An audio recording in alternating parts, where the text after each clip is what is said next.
see you all.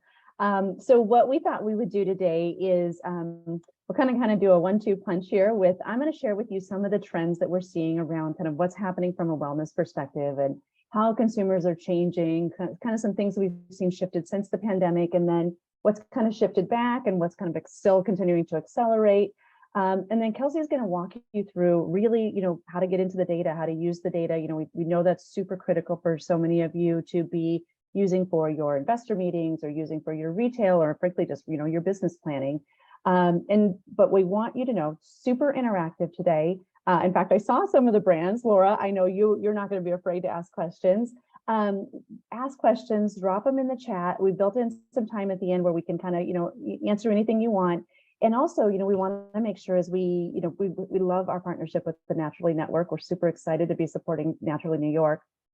And we want to make sure next year, as we think about content that we're going to bring to you, that it fits into kind of what you need and what you're looking for. So, don't hesitate to in the chat to say, we'd love to see you guys come back and talk about X or Y in the future. But with that, I'm going to go ahead and share with you some of the things that we're seeing from a Reimagined Wellness Shopper perspective. Quick overview. We say total wellness here at NielsenIQ.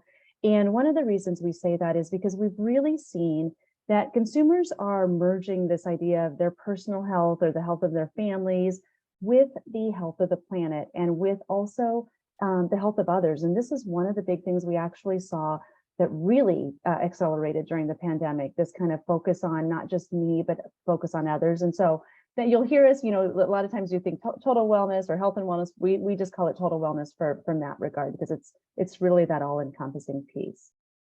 I'm going to show you, this is a hierarchy that we have identified here at NielsenIQ through a lot of consumer research over the last couple of years in understanding, what is that innate hierarchy of consumer needs. And I'm going to show you a few examples in each of these areas. And the reason that we think it's really important, for brands to kind of understand this is you can understand how you can play in each of these levels and where you really might be serving needs of consumers.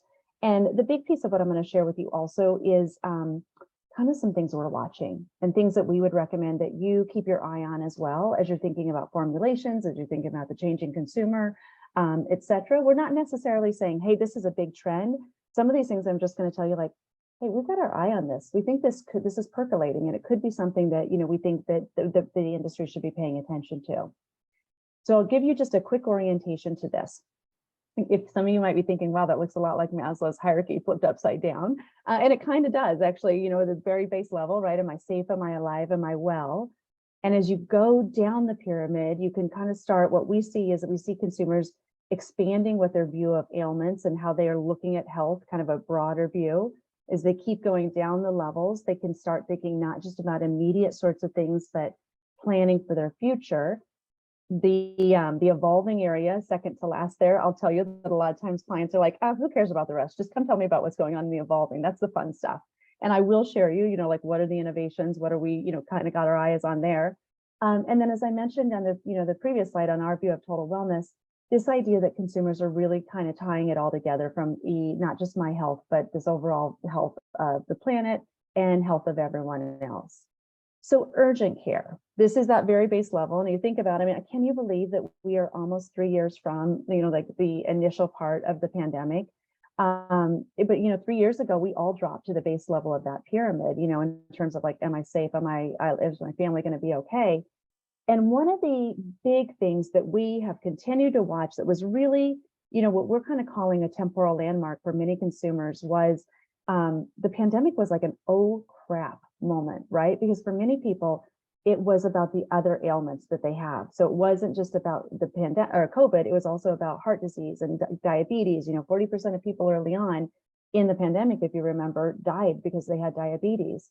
And so this need for brands to really be thinking about some of these macro major health trends, we think is going to be really key. And there's some interesting opportunities. We think about how brands and retailers can kind of step in and solve in new ways. The other big thing that's really changed has been the fact that if you think about it, like 3 years ago, like none of us were sticking, swabs up our nose. But really, now we have no problem testing for COVID. We, have no problem sending in our fecal samples. You can do STD testing at home. And there's been a huge jump in telehealth, and consumers, we kind of dropped off going to the doctor, and it used to, kind of became for a period like very urgent. What's happened is the consumers actually, a lot of research is saying they think that their health has, gotten better. They're getting better care through telehealth. They like being more proactively involved. And again, so thinking about kind of historically this, kind of doctors being more of where consumers got their information, we're finding now there's opportunities more for brands and retailers again to help that, proactive consumer that's doing things on their own. Now, I always want to say one thing, wellness, we're all wellness shoppers. It's not like we're not, but our why is different. And so one of the things we look at here at NielsenIQ is kind of proactive consumers, which you can see there in green. These are people that are day in and day out making, more positive choices. Like if they have the option, they're going to choose the healthier option. You've got in gray, reactive consumers. And these are people who aren't really paying attention to their health until they're triggered by something. And that's usually an ailment. So again, I'm going to bring that back to that whole, like some of these major health issues that are really, triggers for consumers. And then that red area of consumers, they're passive. And they generally aren't thinking about health. And it's not that they don't really want to, for many of those consumers, it's a financial aspect, which again, as we're seeing, there is still an interest from these consumers in their overall health. I mean, who doesn't want to be healthy? It's just making it easier for brands, brands and retailers that can step in and help make their lives easier. We track, so I'm just going to show you this highlight of, we track an ailment panel. So we're tracking consumers, what they are self-reporting. And, diabetes, as we all know, I think it's 1 in 4, it might be 1 in 3, is pre-diabetic. And so, you can kind of look around on the gallery here, we all know somebody that's diabetic, we've got the same thing with obesity and blood pressure. So again, as I mentioned, this idea that COVID was a wake-up call, and it put a spotlight on these comorbidities for many consumers who said, like, I don't want to be vulnerable, right? The next time around, I don't want to be in such a vulnerable position. I'm just going to show you a little bit of the detail on this on diabetes, because we've been doing a ton of work here at NielsenIQ. We've seen we track sales data. You probably are aware of that. And as I mentioned, that we also have a consumer panel. So we also don't just know what, but we know the who, we know the where, all of that. We also track search data. So when a consumer goes into Instacart or Kroger or Amazon, we see what they're typing in. And I love this data because it really helps us see what we call signal identification. Consumers telling us before they're even, we're seeing it on products. And so we're seeing jumps in consumers searching for diabetes. We're seeing brands that are not diabetic products, but are talking about diabetes in their social media and on their websites. We're seeing claims, one of the big things we track is claims on pack, which is that what you see that's STTD stated, meaning it's stated on pack. And we also, because in our data, we look at everything that's on the label. So we look at the nutrition panel, we look at the ingredient panel. We also track what we are able to derive, which is called qualified. And so we're able to see, what are formulation changes that are occurring, even if brands aren't making claims on those yet. And so you can see, again, some of the trends that we're seeing in that area. Going down to this next level, this area of preservation, here's the big thing. We really have seen this, that it's been an expansion of, it's not just about their physical health, but it is really around how socially connected am I? In fact, actually, I'll just show you on the next slide. One of the key ways that we're watching this is, again, how socially connected am I?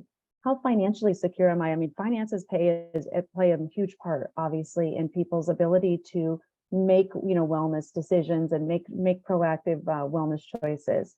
This impact of the environment, the impact of technology, and then this one that's been really interesting since the pandemic, and that is the emotional aspect. I think for many of us, the pandemic was one of those, like, am I living a life of meaning, right? Am I living my purpose that I'm here? So all of those are factors in how consumers are thinking about wellness, much broader than they have in the past. We're also, in that first level I was telling you about, a lot like the ailments. In this area also, we're seeing, things like digestive health, but it's not just that people care about the digestive health.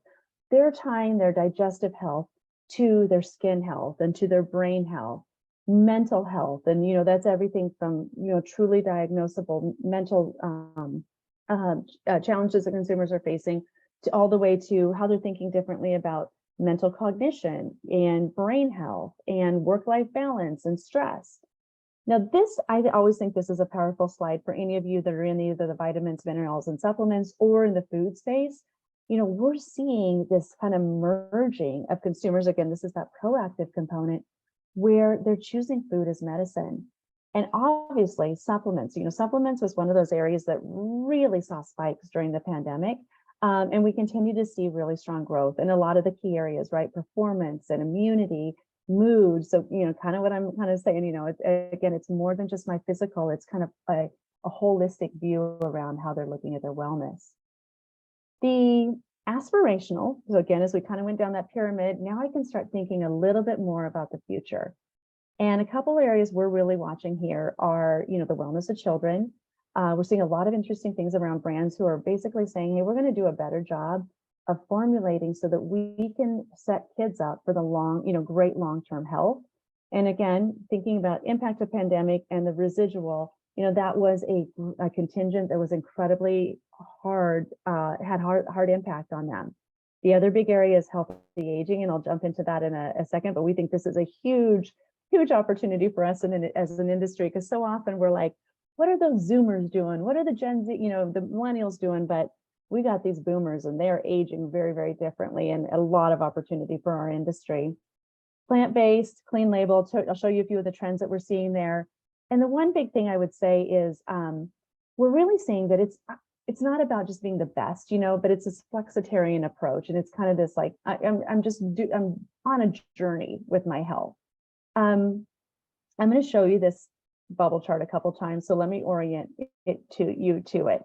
I love this chart because I think it's a great way when you hear, sometimes you can hear a stat from Nielsen or other data companies, you're like, 200%, oh, that's amazing. But you actually don't really know, like, what are the bases? What's the size of it?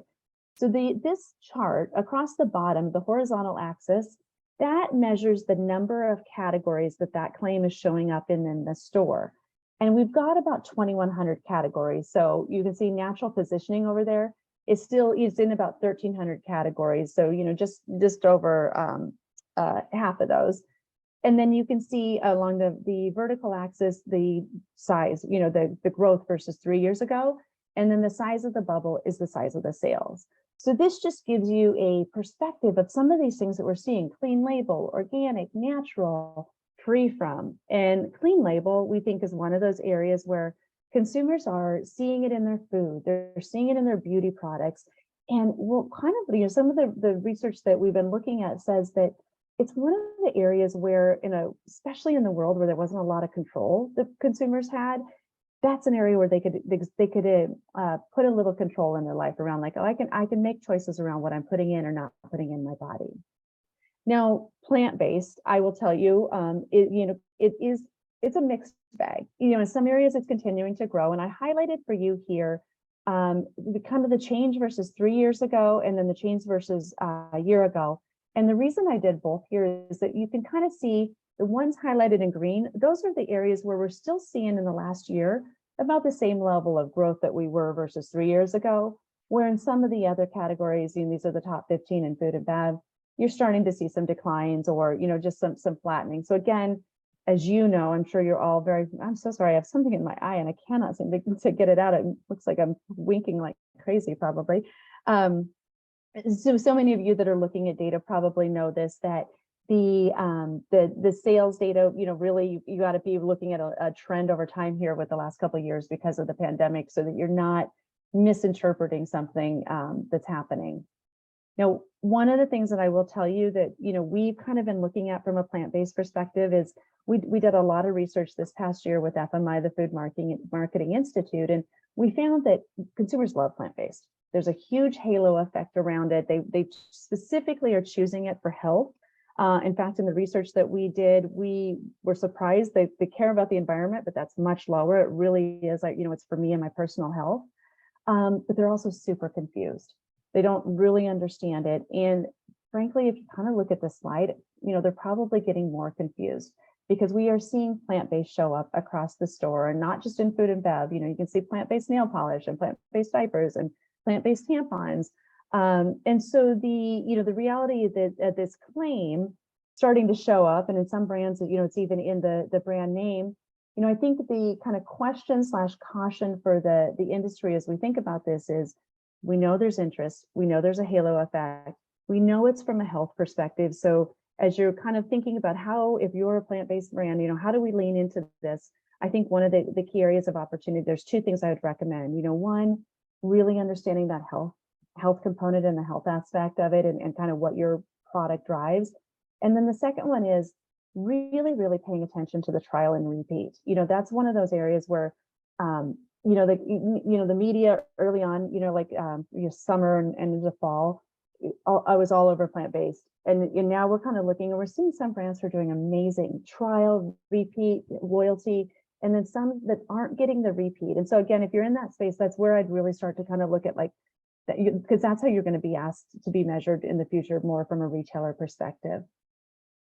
I mentioned flexitarian. So this is one of those areas, again, I speak about wellness all the time. I am not the healthiest person.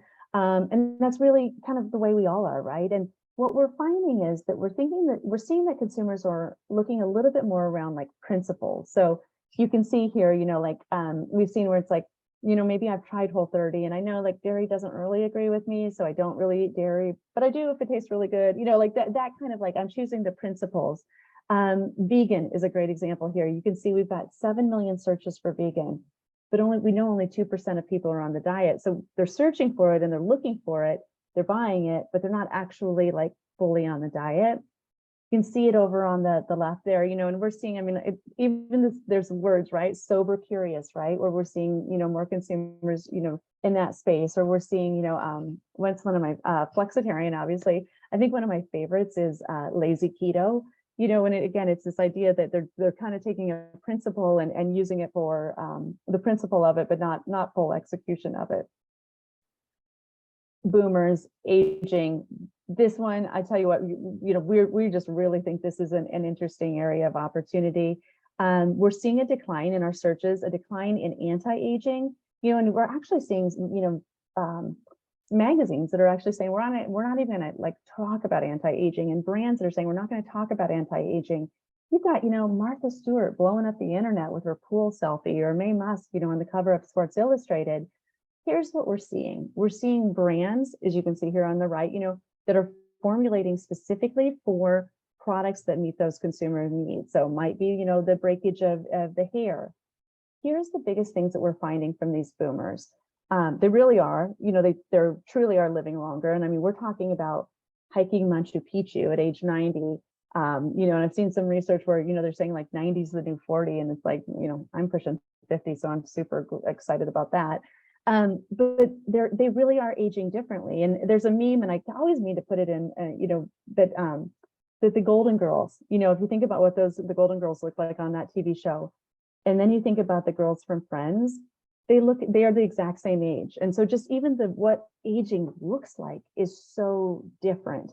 The biggest thing this group is really doing, and we're seeing it starting to transition in terms of the types of foods they're buying. We're definitely seeing it at how they're leaning into supplementation.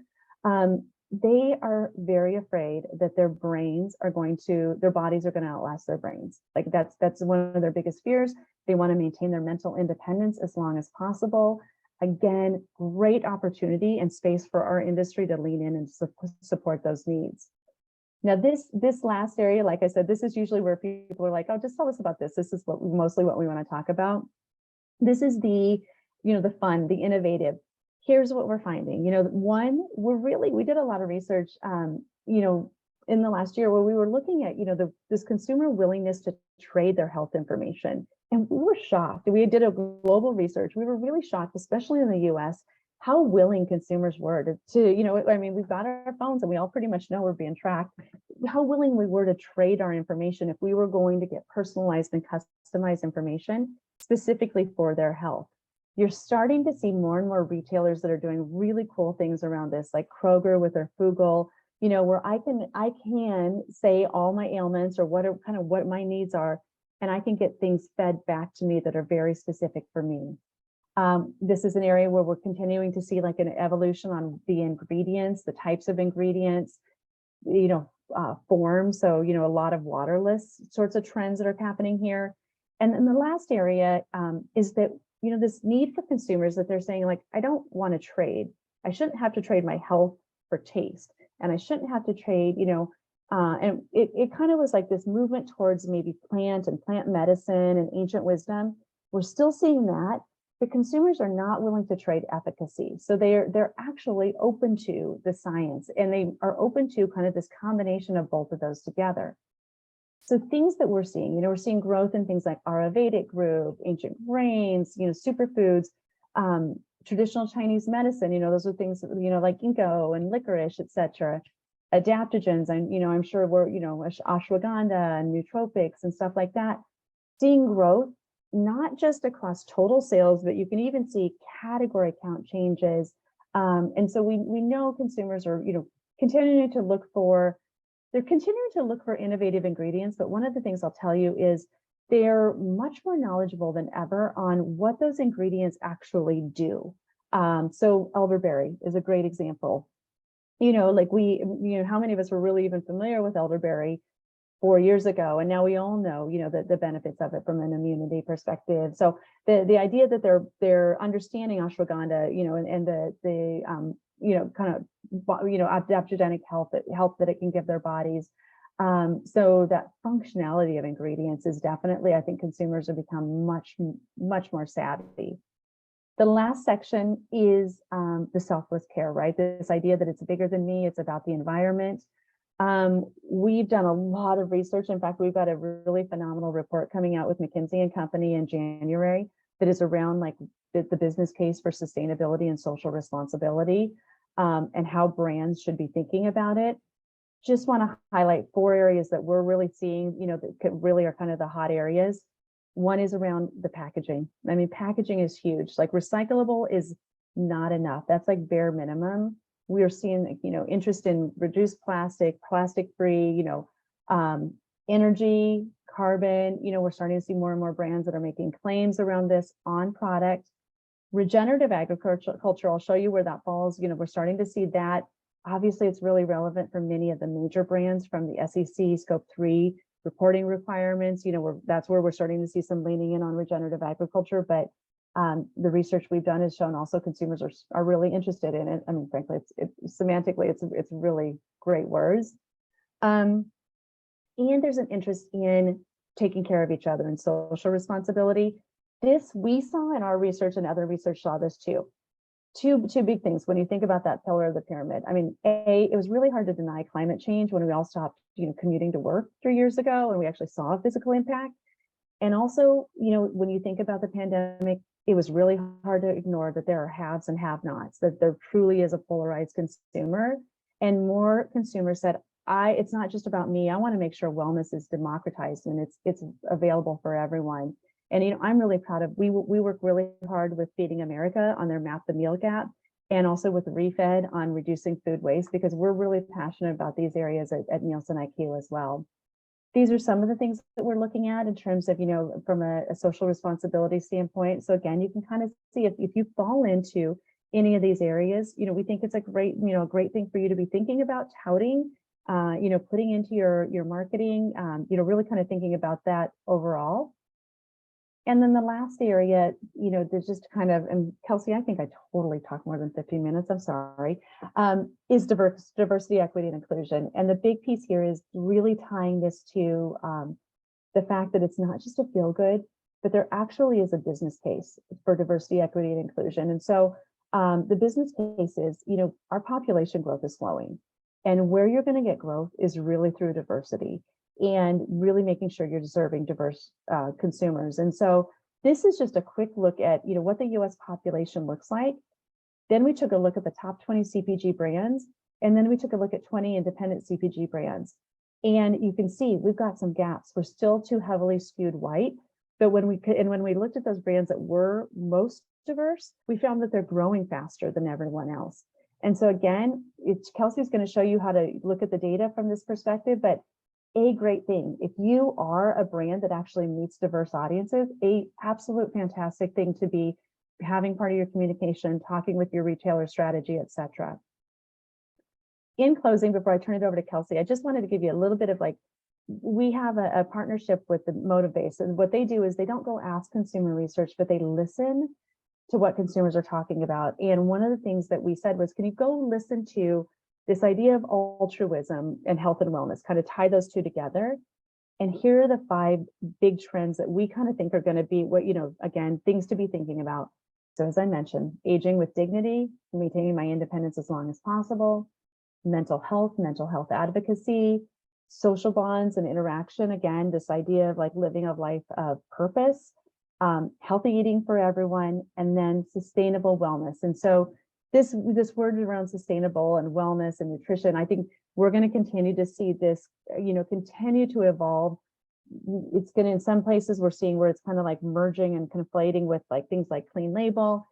In some, it's becoming very much around nutrition, but the idea of kind of living a holistically sustainable lifestyle, we think is really key. And so with that, Kelsey, I'm going to turn it over to you to actually talk about the data and how, taking some of these big trends, the brands on the call could to think about how they would use the data.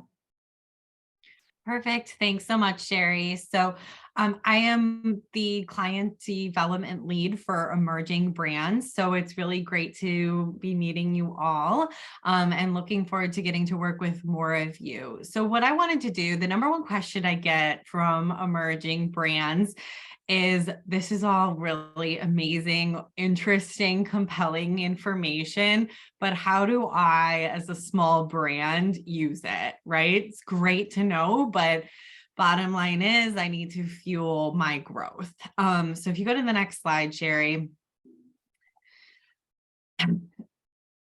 I wanted to put together this real life example of a company that I was talking to as they were preparing to launch some new SKUs in frozen pasta. So they currently have a velocity or sales per distribution point of about 300K. And Sherry, if you want to just click to launch the first image.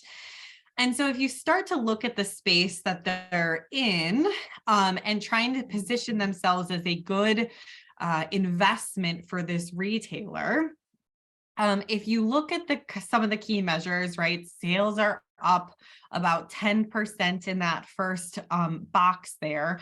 But if you look at the second box, unit sales are down about 5%. This is very common right now, right? Unit sales are lagging in some areas because of the inflationary pressures, distribution challenges. So where we see dollar sales up almost across the board, right? Unit sales is telling a different story. And then similarly, when we look at the third box there, the average velocity for items across total frozen main course meals is over 500,000, where this brand is about 300,000. So the buyer of frozen main course is really going to struggle to think about why they would add another SKU of this product, because they're not growing unit sales overall in terms of their total category. And this specific brand so far with their product launches is lagging behind their average. So they don't want to weigh down their performance. So Sherry, if you click next, we'll load the second image. If you change the story and start to use product attributes and characteristics, you can really tell a completely different story. So now the space that these items were being added into is lasagna, mac and cheese type products. And this brand specifically was gluten-free. So you now in that second box there, unit sales are up almost 9% across these pasta frozen course items. And the average velocity of the products is only 200,000. So now this brand is in a space that is addressing a growing consumer need, since at the retailer, they're already growing significantly, and their current products so far have a greater sales velocity than other products. They're at the category average, right, for the retailer so far.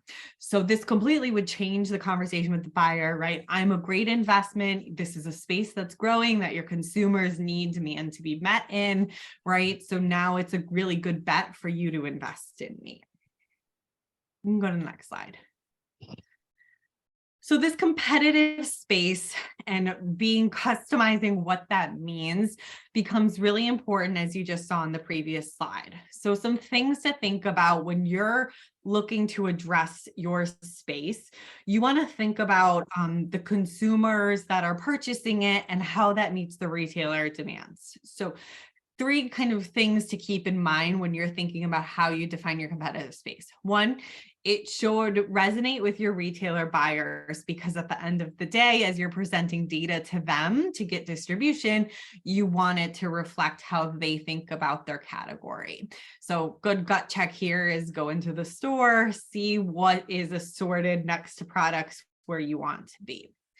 The next, and honestly, this is where I see brands fall down the most, is it needs to be a big enough segment that it is meaningful. It is very easy to cut a product segment down with so many attributes that you end up with only 2 brands in that segment. But at the end of the day, that doesn't really help you. You want top performers, middle performers, and bottom performers in whatever you're determining your competitive space to be, because that allows you to fight for shelf space, advocate for representation of the category by the buyer overall, and ultimately help you grow the whole portfolio.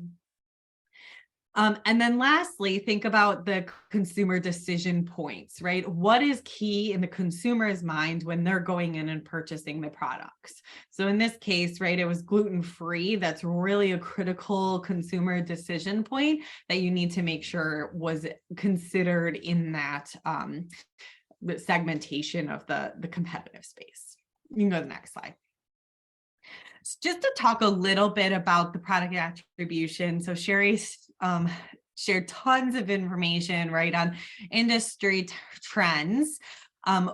NielsenIQ has data that is coded from the product packages.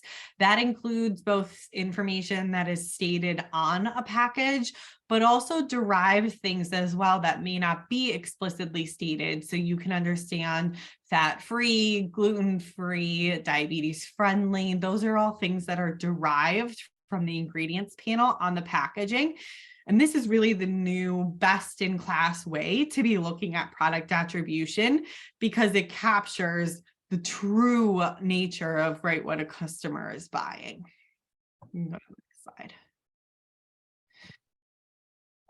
In the Buys Free subscription, you will actually get access to natural position stated and then that organic position stated for free. So there's the definitions there of the stated versus qualified. Stated being, right, it says on the package either in this case natural or organic, versus the qualification is the derived from the back of the package ingredients. So this is exactly how it will show up if you go to run a report, as we get into talking a little bit about the Buys Free subscription. The other thing I get questions on all the time is, how can I start to set myself up for success, right, in my first conversations with retailers, or what is a retailer really looking for as I'm going into these conversations?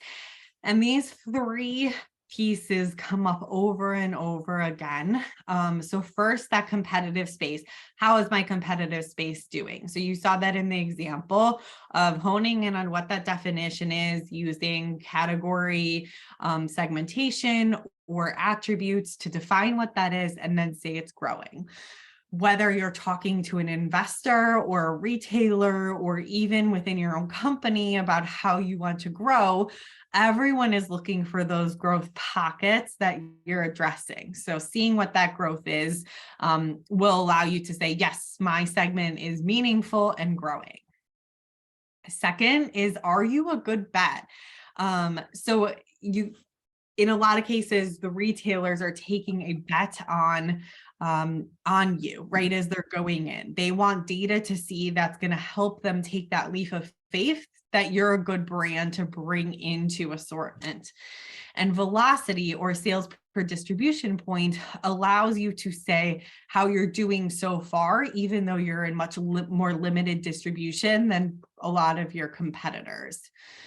The other piece too is shopper loyalty, especially as you start to get into expanding your distribution and you have a growing shopper base.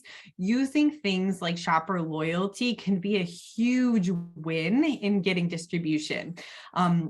I know a brand that when they first started working with us, this was one of the things they were most excited about, because they saw at one of their prospects that they wanted to go after from a retailer perspective, right? They could say, my loyalty is significantly higher than the brands that you're already carrying. So that means that my shopper base is going to bring in repeat purchases and keep coming back to your store. Ultimately, retailers are trying to drive the same thing. They want their overall category growth, and the more loyal customers that they're bringing into their store, the more repeat shopping they get. And that is less expensive to acquire than, right, having to promote to bring new people into the stores. And then the last bullet there is how are you doing? Sorry, Kelsey. Okay. And this is looking at something like a brand ranking, right? How are you performing across key measures like sales growth, velocity, and velocity growth, to know where you're ranking versus the competition set. It's important here not to just look at dollar volume, because your brands aren't going to be the highest in sales, but they're probably helping in some of those other differentiation measures that really are attracting new customers, a unique customer need that is growing. So some of the measures that are included in the Byzer free subscription are velocity, sales, and growth for your brand and the category. And there's the category brand trend top 10. As you get into accessing it, has a lot of this information included. But also for those of you who might already be accessing data, think about customizing the bullets on the left by retailer, really diving into some of those shopper measures. And those are included in the basic Byzer subscriptions. We don't charge more for panel data. And as you look to expand, be ready to talk about your innovation and distribution opportunities. And that's actually the next slide. If Sherry, you want to go ahead. So what's next, or headroom, is also a really important conversation as you're talking to retailers or investors. Not only is it, what are you doing for me today, right? But what is the vision for your brand as you grow? That could be very mission-based, and should be. If you have a mission-based story, some of the things that Sherry was sharing, you definitely should be including that in your pitch packages, but also talking about the vision of where do you want to go from a sales and customer reach perspective is really important. So the first would be market expansion, right? What types of retailers do you want to get into? How is that going to help you grow over time? Thinking about both in-store and online as well. And that's available within Byzer too, not the free subscription, but as you get into paid subscriptions, you can unlock visibility into the segmentation of what % of sales for your category are in-store versus online, and who are the key online retailers that you need to be aware of. Category expansion is an interesting one, right? That's often kind of thought about as like, what's my next step? I'm just going to expand my product lines. I would really encourage you to think about your current shopper base and what tangential needs that customer has that you can be servicing. So the hardest thing to do is acquire new customers. If you have a customer already, especially a loyal customer base, meeting more of that shopper's needs will be easier and more cost effective than trying to go out and acquire new shoppers through marketing, media, right? All of those different outlets that you have to gain sales. And then the last is back to something that Sherry was talking about with the demographic piece. This is underutilized, and I think something that really could be a great sell point in a lot of your stories. Today, a lot of brands that I talk to are meeting what I'll call customer growth pockets, right? They're actually targeting Gen X, who they're going to only increase their spending power over time, or a minority segment, right, that is growing to X times, right, the population of the US. Those groups will continue to grow. And as they continue to grow, that means your sales will naturally continue to grow as well, because you are appealing to those demographic sets that are going to grow over time. Go ahead. All right, so that was a really quick kind of tidbits on what to focus on. I would encourage you, if you kind of saw any of those things that you'd love to dive into more, we have a large team that is dedicated to working with brands. I know Matt is dedicated actually to talking to the community within Naturally New York. So any of us are happy to chat a little bit more on how do you position yourselves, right? What assets are out there for you?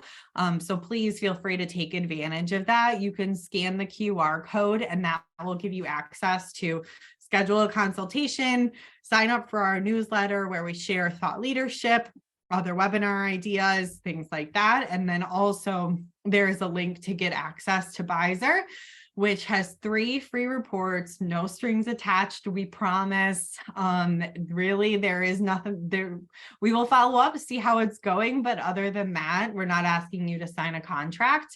And as you get into Bizer, there's a little chat on the bottom right corner that if you have any questions, the support team is there and available to answer any of those questions as well.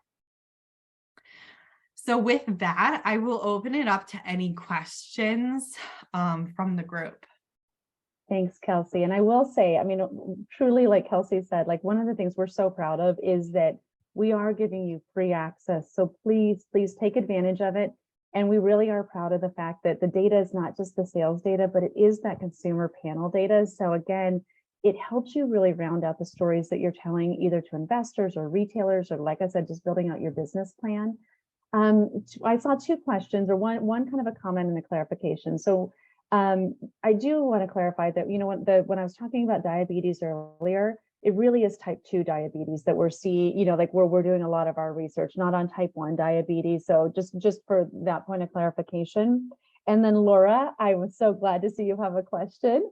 And I think your question's awesome. So, you know, Laura's question was really around, you know, these brands that are meeting diverse audiences, who gets to play, right? That's kind of a great one. And I'll tell you, so the research that we've done so far, we've kind of just been like stepping into this. So we had initially started and we looked at like, how do those big CPG, you know, companies look like? And this is like Procter and Gamble and J&J and General Mills, where we aggregated all their brands. The next level that we did was where you saw those 20 independent brands. What we're in the process of doing right now is actually mapping thousands, you know, of brands, because we want to prove this out. We think the hypothesis, you know, is right, but we want to actually prove it out and to be able to potentially even quantify the incremental impact of meeting additional diverse audiences. So we don't have a specific answer for you, Laura, on, you know, like what does this look like for incumbents versus, you know, challenger brands. But there is going to be more to come on really quantifying that impact component. And then Kelsey, I thought this was a great question that Laura had as well, which is like, you know, are examples of young brands that are beating averages when they launch or go to market, and any recommendations on retailers that are great for those brands? Yeah. I can't think of any like brands off the top of my head that I'll call out specifically, but what I will say is those that have it ingrained as part of their mission, even going as far to reflect their sales force, the team that is out there representing their community. There was actually something else I attended, right? Another webinar where they talked about that specifically and how those brands that reflect their consumers actually perform better over time because they're more ingrained with the customer need as part of their corporate culture. So that's the only thing I'd call out there. And then on the retailer piece, I won't like name any names again on retailers because we work with retailers too, but I will say is some retailers make it a lot easier to get into a smaller set of stores. And that can be a big barrier for you, right? You might not be ready to go even to a full distribution of a division. So look for even in your stores, right? Who are the ones that have one-off brand sections that maybe aren't in the full set, because that can also be a barrier, right? If you're getting in part of the line review, you're permanently in the space, but there are many retailers out there that have trial sets that start to give you space that's maybe outside of that or in an end cap first. So that's a great avenue to get into. There's other retailers that are talked about heavily in the community where you can start in 10, 20 stores. That becomes a much easier barrier to entry for you as a small brand trying to build up your distribution. And then there's also some retailers and frankly, some of it's a little buyer by buyer specific in terms of how willing they are to take a bet on a new brand versus requiring you to be in a certain level of distribution in order to see performance. So what I would say is like, keep trying, keep calling on the retailers, right? Build your story, try and use as much data in as savvy of the ways you can get to really make them feel confident. You know, friends and family research networks, Facebook, polls, right? That say, what's your preference? You can buy small packages of survey research for like $1,000 to $2,000 from Nielsen, but also other companies too. If you Google consumer survey research. And then, you know, you can start at Nielsen with Pfizer with just ad hoc data pulls to do things like measure the size and growth of your customer segment. So you can really help to quantify, right, these opportunity areas to give the buyers more confidence in the investment. I did, Kelsey, get another question, which is, you know, like, are these trends slowing, right? Are the wellness trends slowing because of the pandemic?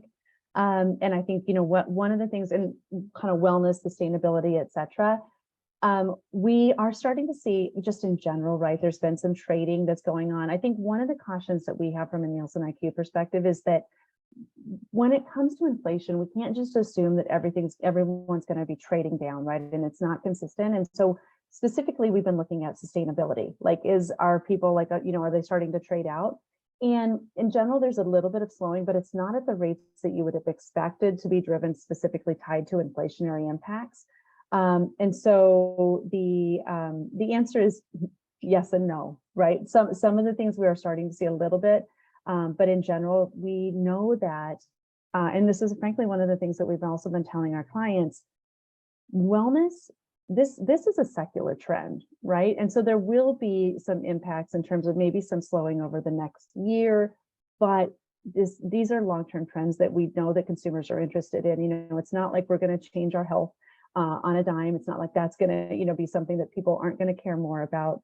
And so while we'll see a little bit of shifting, it's definitely something that we're continuing to believe is, and it's an area, as you can probably tell, we're investing heavily from a NielsenIQ perspective.